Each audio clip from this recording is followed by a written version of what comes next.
बुलढाणा जिल्ह्यातील मेहकर डोणगाव राज्य महामार्ग सध्या वाहन चालकांसाठी अक्षरशः मृत्यूचा सापळा ठरत आहे।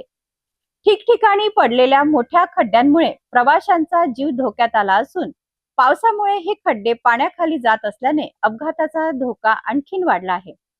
प्रशासनाच्या दुर्लक्षाविरोधात नागरिकांनी तीव्र नाराजी व्यक्त केली आहे। मेहकर डोणगाव राज्य महामार्गाची अवस्था दिवसेंदिवस अधिकच बिकट होत चालली आहे। संपूर्ण रस्त्यावर ठिकठिकाणी मोठमोठे खड्डे पडले असून वाहन चालकांना जीव मुठीत धरून प्रवास करावा लागत आहे।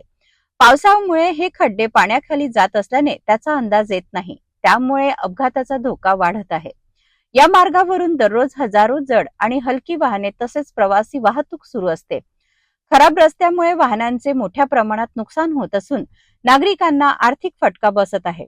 स्थानिक नागरिक आणि वाहन चालकांनी प्रशासनाच्या निष्काळजीपणाबद्दल संताप व्यक्त करत तातडीने रस्ता दुरुस्त करण्याची मागणी केली आहे। वेळीच दुरुस्ती न झाल्यास भविष्यात मोठी जीवितहानी होण्याची भीतीही व्यक्त केली जात आहे। मेहकर डोणगाव राज्य महामार्गावरील खड्ड्यांचा प्रश्न आता गंभीर बनला आहे। प्रशासनाने तातडीने दखल घेतली नाही तर हा मार्ग आणखीन धोकादायक ठरू शकतो। या बातमीबद्दल तुमचे मत काय, आम्हाला कमेंट करून सांगा। अशाच महत्त्वाच्या बातम्यांसाठी सिटी न्यूजला लाईक करा, शेअर करा आणि सबस्क्राईब करायला विसरू नका। नमस्कार।